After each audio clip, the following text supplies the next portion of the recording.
this is probably something that, B Souls and Low can relate to. Has everyone heard Rasheed Wallace's comments on LeBron James? No. Yeah.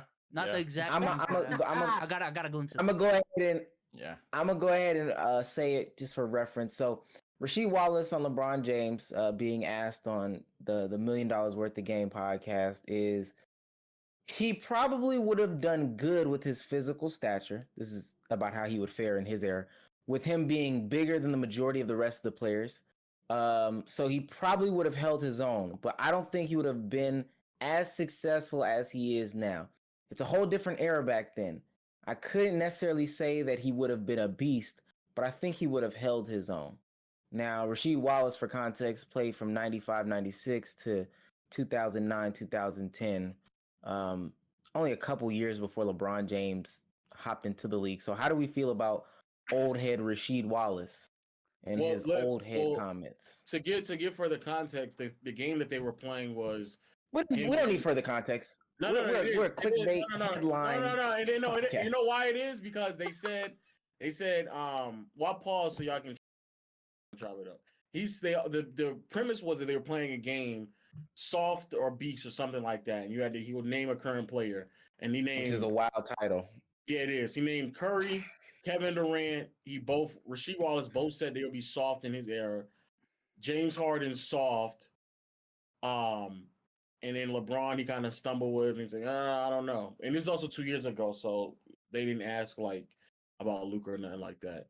But I mean, Rasheed, I don't know, what is Rasheed Wallace referring to his era? Because in the 90s, that nigga was soft. He was averaging 10 points, so that nigga was soft. So what era? Where is he talking about? The old heads calling old heads soft. When you call me old head, that's crazy. Because I always feel like the truth is in the middle. There's the extreme of over criticizing old heads. I think like what DTP and them do. I think that's crazy. On the other side of the spectrum is guys like Rasheed Wallace who talk about Steph Curry couldn't play in the 80s when he clearly could. Same thing with KD. He's not even talking about the 80s. Remember, he's talking about the mid. That's what I'm saying. Rasheed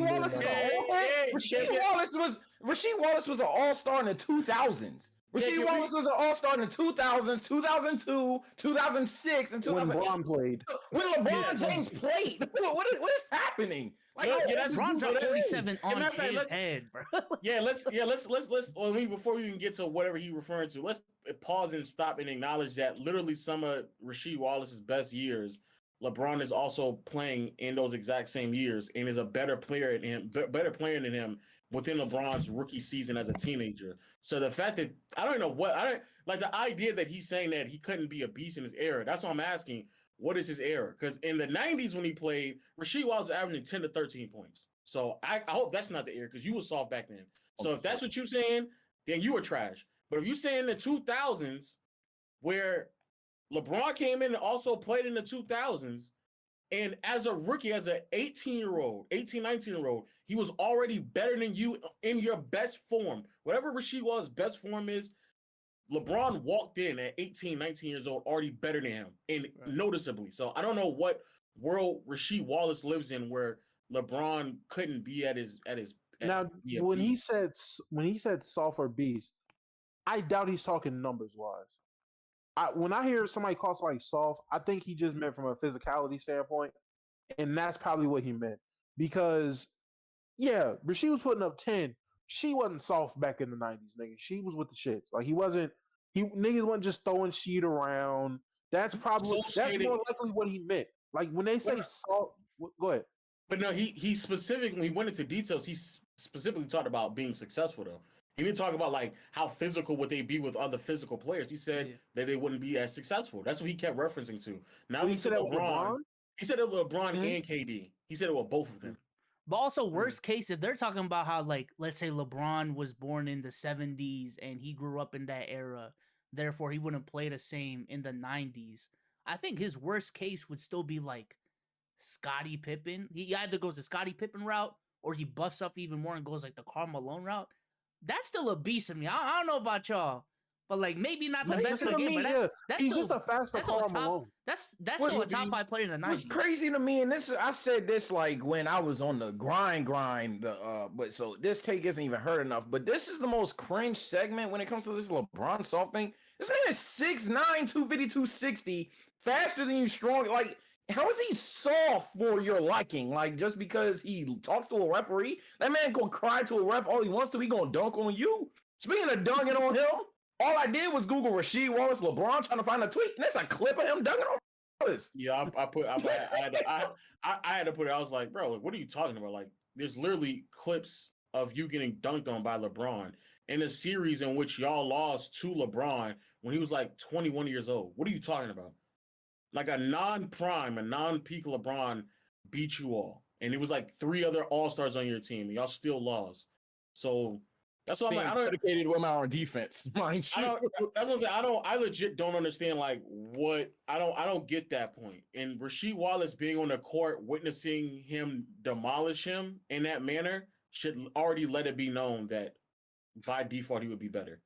He would be just as fine in the 2000s as he is now in the 2010s. Yeah. But even with the Curry point, and I think this kind of harkens back to the first segment we had on this spot. Yeah, great word. But let's say if Curry was in the 90s, he was growing up in the 90s. I don't think Curry plays the way he does right now if it wasn't for the players of that era. Like he's not shooting 10 threes a game, 12 threes a game. So in that aspect, I feel like that's why we give so much credit to the Reggie Millers, the Mitch Richmonds of the world, for the Larry Birds, even when it comes to shooting, for laying that blueprint and setting that precedent for the future of the league. But then if we go on to ask it, but then if we go with this perspective that we're literally just gonna time travel Curry from right now to the 90s, there's no way he's not dominating that league.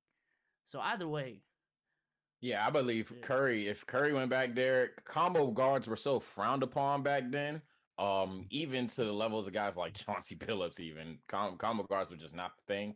But I believe Curry. All that would happen with Curry is he'd be the first guy to really religiously shoot 6 to 7, perhaps maybe not 10, but 6 to 7 on obviously great efficiencies, and he'd be considered a 2 guard. But I think Curry would still be Curry.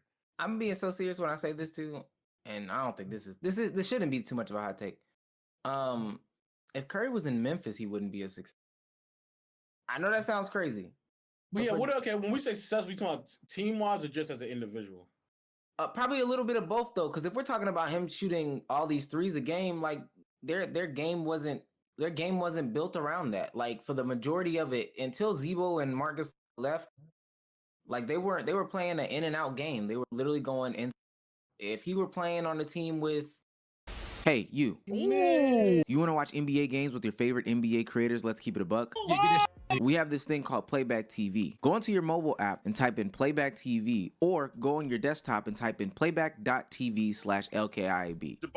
You're talking about JF Kennedy era, bro. I'm not trying to hear that. I'm 23 years old. Because I'm telling you, you don't want to miss out on this extra content. Only on Playback.tv.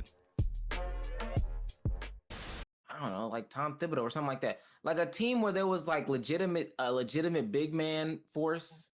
Like he wouldn't be as successful. I mean, I don't know about that. I disagree because successful. They would well, successful in terms of team maybe, but they would adjust their style of play to best suit either both of them or Curry. Like the reason why Curry is Curry, because when Curry first entered the NBA, he was shooting like 4 or 5, and then eventually got to 7. But Curry didn't get until like 10 threes a game until his. But it still would take a coach to embrace that, and that's just under fair. That's just under the assumption that whatever coaches in Memphis, I don't know, line coach in Memphis back then would then say to themselves, yeah, we still got Marcus Hollis, but let's start embracing Curry. And we could probably go back and look at how many threes Mike Conley. Mike Conley was taken back then, but I just don't think that like a coach would still like. It took Mark Jackson and then Steve Kerr to embrace this play style, and also this specific roster to go ahead and just embrace this play style. I could dead ass see somebody saying, "Nah, bro, 4 threes is enough for you." I agree, but I also feel like if the organization is smart enough, they would have found a coach that would best utilize him. Well, like so, if he was But if you like, even if we go to the extreme to the '90s, like he would just, I mean, ironically, the Warriors, but he would just be coached by Don Nelson, and Don Nelson would have been intelligent enough to realize because he was doing it already with the three guards that he was essentially running, or three perimeter players. So yeah. there But were if he was there were in Denver, coaches.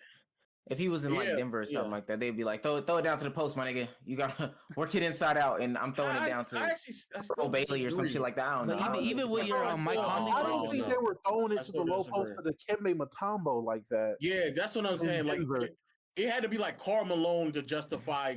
For Curry. No, it didn't, nigga. No, it didn't. They would no, because what's his name? What you call it? Not every big was just getting the ball. What was the name of the guard in Sharif Abdul-Rahim? Different, and I pulled Denver out of my ass. But I'm just saying, Curry would have, if he was, look at his numbers, look at the volume he was shooting at that time. He was shooting a high volume of threes for that era, and that's because that's his play style. If you're telling me Stephen Curry couldn't at least resemble that to a little bit, like, come on. That's what I'm saying too. There's players in the '90s that were shooting like for that time 6-7 threes. So it's not like that's all that. It wasn't like it was completely unheard of. It just wasn't to the same volume that it is right now. But there's like really up until like the past 5 years, like the top tier players and how many threes they attempt in contrast to the '90s was relatively the same.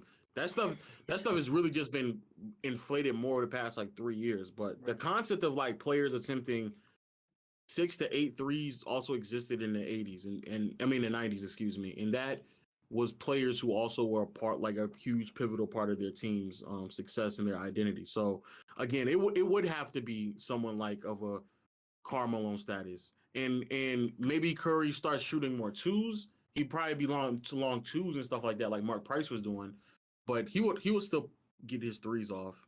So I got my Conley stats.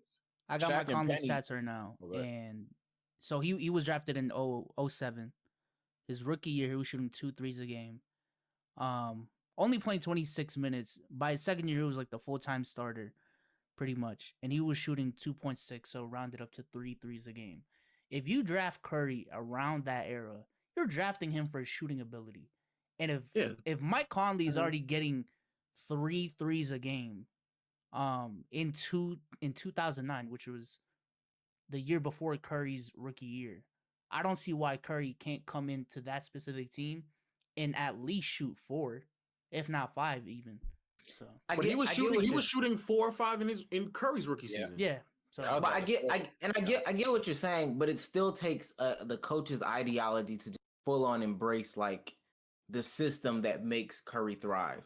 I don't. Again, we're saying success relative to whatever it is, but I don't think that Curry has the same level of success that he has if we're playing out of the post or even the high post with Marc Gasol and Zebo, and he's got to play off of that. So do you think when people critique players from the '90s with like why they didn't shoot as many threes as players do now, you don't think that like exactly what you just said is a part of that? Why that critique is so flawed? Because back then the play styles were different. Teams were being built differently. So why would you focus your team around threes and space? I got it. And low key, that kind of makes me want to transition to my next point. But I put out a tweet a long time ago, hearing that Gilbert Arenas' coach was legendary Celtic Dave Cowens, and he didn't want him to do a 1-4 pick and roll and accept the switch. Lets me know like that's a flawed era of basketball, like in general. Like it just like logically, their mind was in some other realm.